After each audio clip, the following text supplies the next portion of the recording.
Hey guys, it's Caitlin, your geeky girlfriend, back again with another Real Talk movie review series, or movie review for my Real Talk movie review series.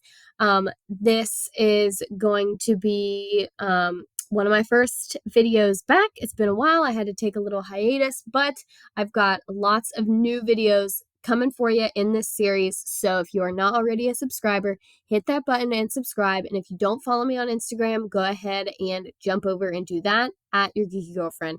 Now, in today's video, I'm going to be reviewing some recent movies that I have watched. We, as always, will only be covering one movie at a time.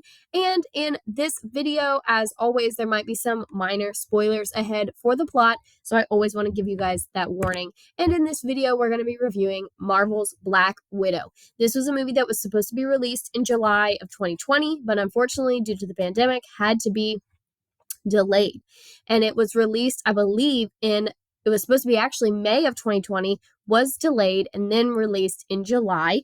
And it was released straight to Disney Plus. And there has been a little bit of an uproar between Disney and Scarlett Johansson, which unfortunately has not been unfolding so well. However, I support Scarlett Johansson, and I think that she is a prominent woman in Hollywood, and we need more people like her to stand up against them. I love Disney just as much as the next person, but what they did is definitely not cool. She was promised some big box office money, some big box office ticket sales, and they kind of robbed her of that by releasing the movie straight to Disney Plus.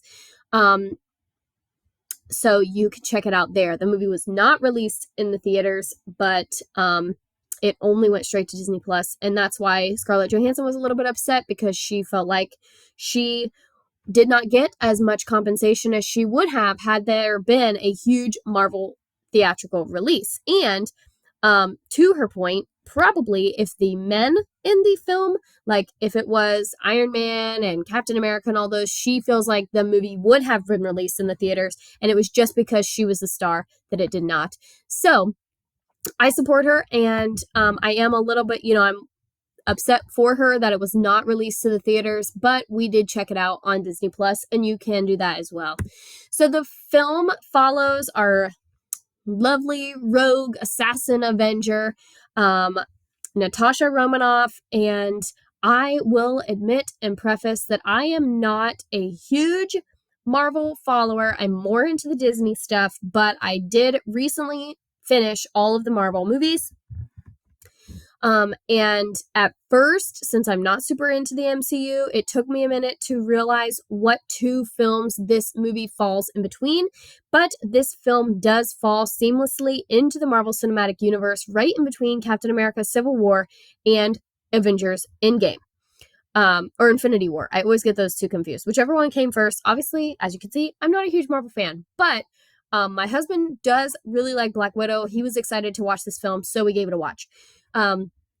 So this is Scarlett Johansson's story. The first half of the film is a prequel, shows us how she got started into this Black Widow assassin group, how she was recruited, and what happened therein. It kind of goes into some more details about the training that they had to endure, the conditions that they were put in.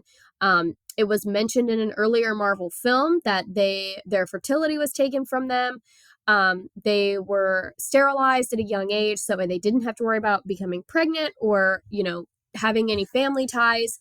And so they kind of talk more about that. And then also how they're not supposed, they're supposed to be loners, right? And make their way around the world, killing people, and doing the bidding.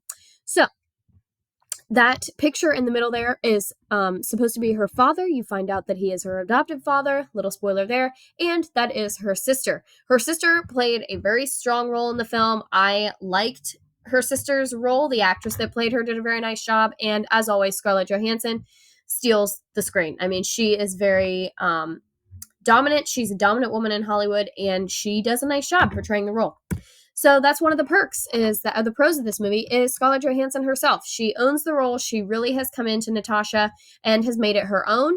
And she's a great Avenger. I mean, she is very inspiring. She defends herself. She's smart. She's cunning.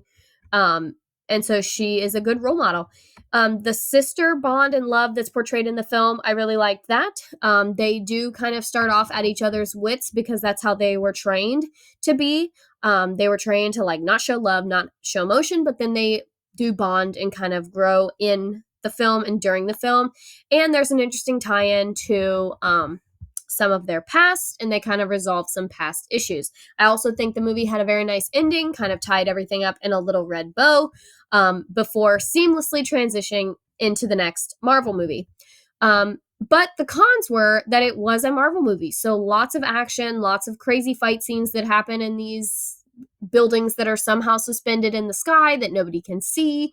Just a lot of like fantastical elements that action movies are my least favorite genre next to horror.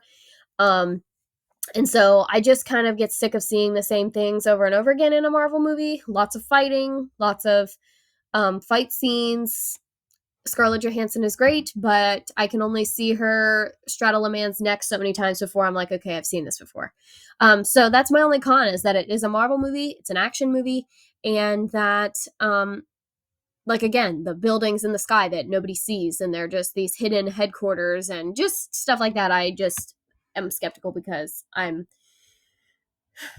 just am a skeptic, and I don't think it's very realistic sometimes, but you know, it is what it is. Overall, my rating for Black Widow is a B. My letter grade. It was good. I probably would watch it again. It was one of the more enjoyable Marvel movies. I think it's because it follows Natasha and it does have a strong female lead. Kind of gets away from the testosterone bickering back and forth of the other male Avengers. And so it was nice and refreshing in that sense. I probably would watch it again, but it's a Marvel movie. I mean, I'm sure that a lot of people liked it.